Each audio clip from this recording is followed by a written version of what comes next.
Tapos nakikita ko yung ilaw, mahaba, sakop lahat ng kalsada. Tataas pa to kapag may sakay akong backride. Kita lahat ng puno.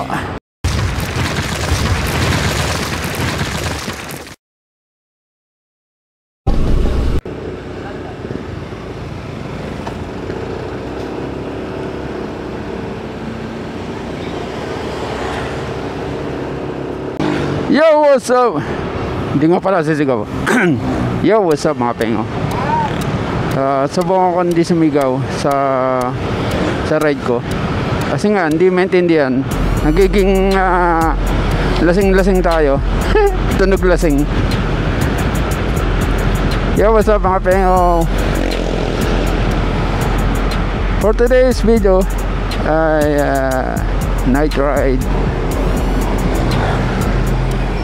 Night ride tayo. Tapos susubukan natin yung headlight ng ating motor NMAX TEXMAX 155. Yan, nakikita nyo ngayon may konting ilaw, tapos may gasolinahan.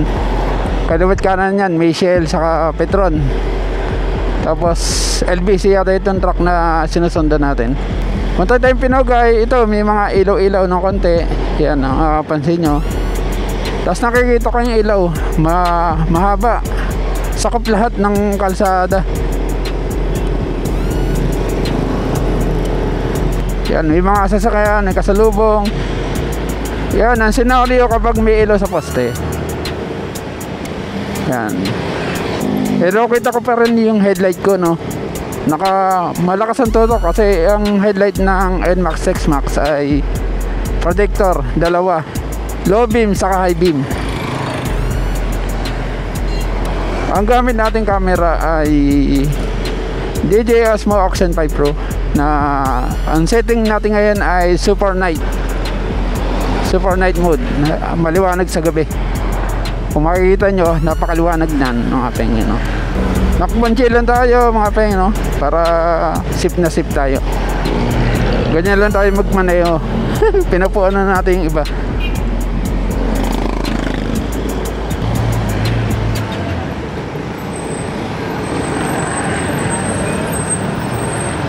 Yan, papasok na tayo sa kanto ng kina Tita Els.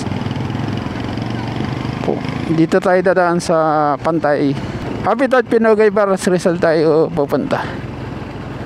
Sakto lang ba yung ating height ng low beam? Hindi ba mataas? Na-adjust ko na siya, no? Mamaya pag may sakay, mataas yan. Pero maganda. Ito, sakop lahat yung ilaw. Kung makikita nyo sa personal, sakop lahat. Ito, wala masyadong ilaw sa poste. May ilan-ilan lang.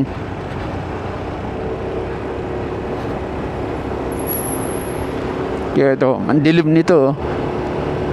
Low beam pa lang yan, mga pengin, no? So, kailangan pa ba ng MDL to? Itong motor natin.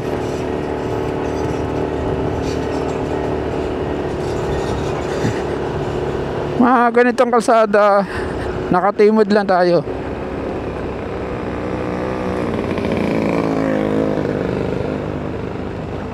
Tataas pa to kapag may sakay akong backride. Ang bahala na silang umiwas ng tingin. Ano naman yan, eh, no?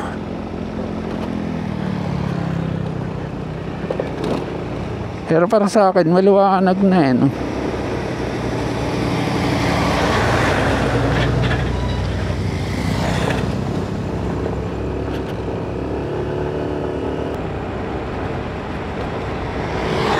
Ito kasi naitungo ko ng konti. Pag may backride ako, maangat pa yung ilaw. Kita nyo ba?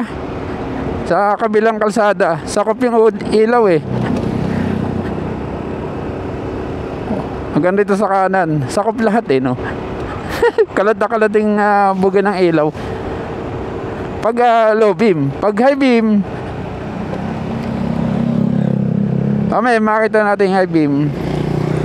Tutok sa gitna yung buga ng ilaw pag high beam. Pag may natutukan tayong sasakyan, motor, bibilis kasi nga kala nila lapit natin. Ang lakas kasi ng ilaw no. Kita ko lahat ng lubak yes.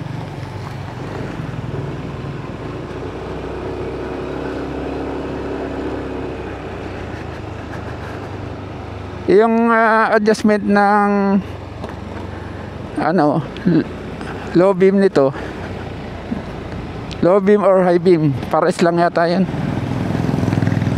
sa likod ng headlight. So pwedeng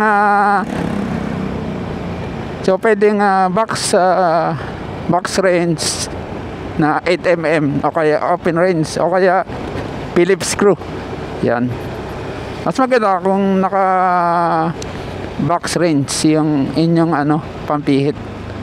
Para mas madali siyang pihitin.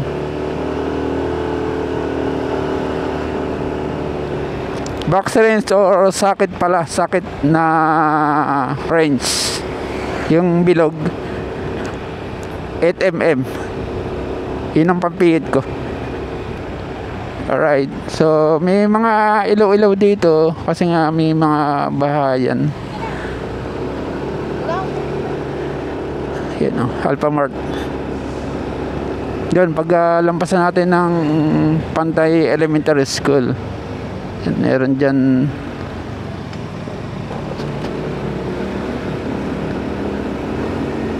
wala na yatang ilaw dyan or may paste pa rin ang ilaw. Lakas talaga ng ilaw. Na-miss ako.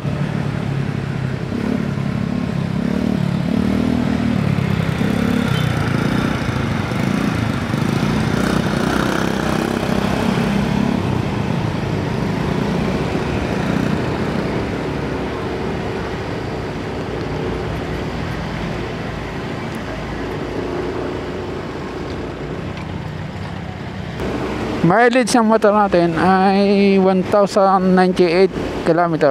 Malapit ng mag 1,100.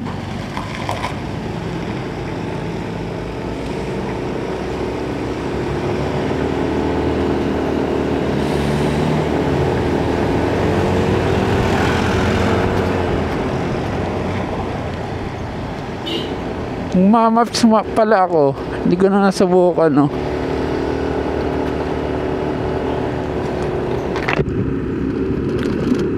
nag-haul na tayo hindi ko na-testing yung offline maps.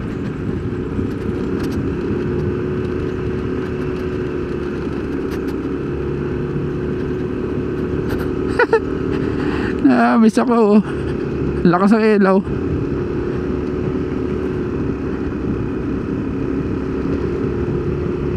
Grabe kita nyo ba mga peng so tignan natin sa video natin kung makikita siya. Dalawa lang kami, L300 saka NMAX Max yung ilaw. May konting bahay dito.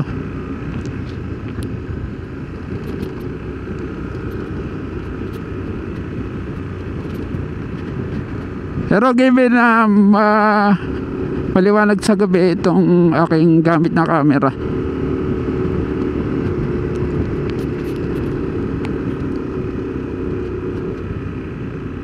parang may MDL ako dito sa aking motor wala liwanag. Natutuwa ako. Hindi sayang ating pera na pinambili dito.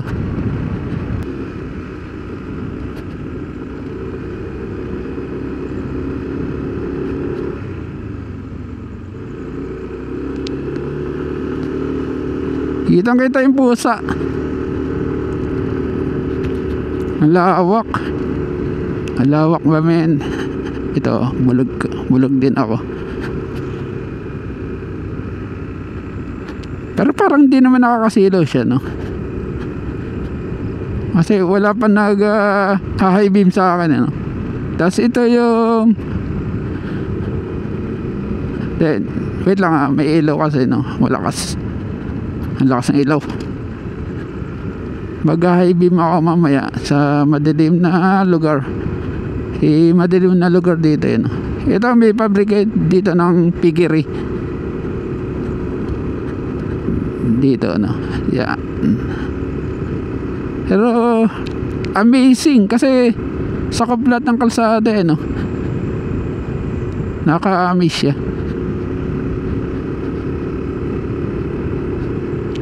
Liwanag.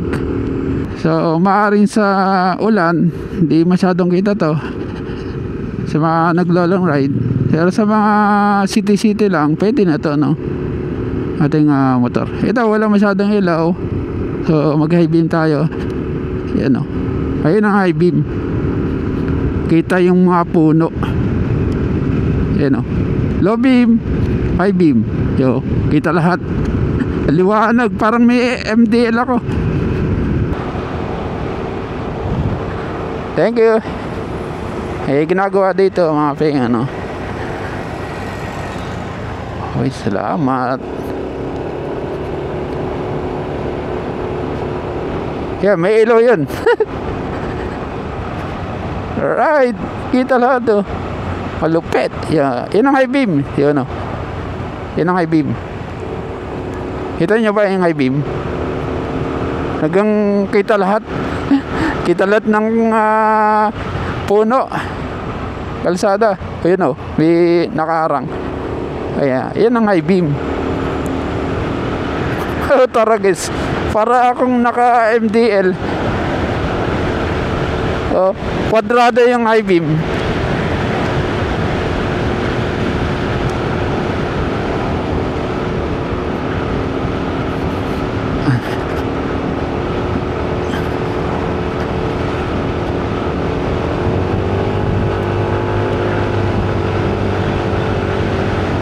Kakanan tayo dito.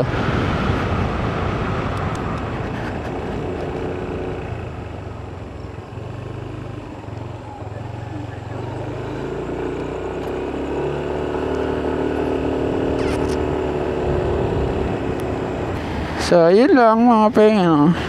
Tapos pa-uphill na ito. Itong dinadaanan ko, uphill na siya. Timod lang tayo, timod. Tapos mag-ship lang tayo, no?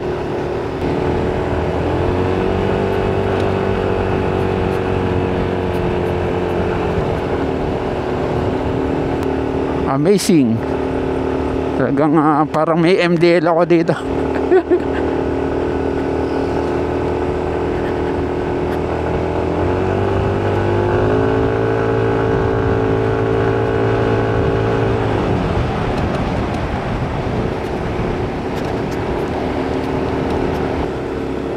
Sapawan tayo na nasa likod.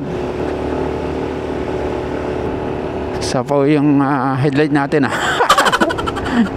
Kasi liwanag pala yung MDL. Sorry, I am wrong. Palampasin natin. Ano ba yung gamit niya? Yan. Wala nang madilim. Ganda lang yung madilim natin na lugar. At least na-test natin yung ating headlights sa gabi at night mode.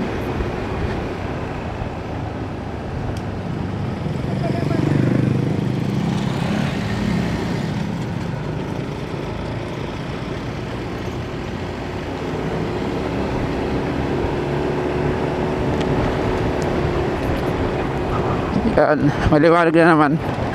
So right, mapping, so comment down below kung maliwanag ba yung ating headlight, stock headlight ng NMAX Tex-Max. Yung iba kasi nagpapalagay ng MDL, hindi ko lang alam kung bakit, or trending kaya nagpalagay, or kailangan nila sa long ride, lalo na sa sa probinsya yung kanilang ride. So sobrang dilim doon, walang mga headlight at maraming lubak. Walang mga ilaw sa mga poste pag probinsya, tapos maraming lubak. Yan, para maiwasan yung mga lubak, masira yung mga mags at maplatan. So pinakailangan nila ng MDL. So ay na rin yan sa kagustuhan mo. Pero ako, city lang naman, hindi man tayo palagi naglo-long ride. Day ride naman tayo at hindi naman tayo palagi nagra-ride sa gabi. Para sa akin, sakto na ito sa gabi, yung headlight ng NMAX Tex-Max or NMAX version 3 na standard. Yan, alright. Comment na below kung maliwanag na. Alright, mapping, hanggang sa muli sa another episode. Stay safe and ride safe always. And bye-bye.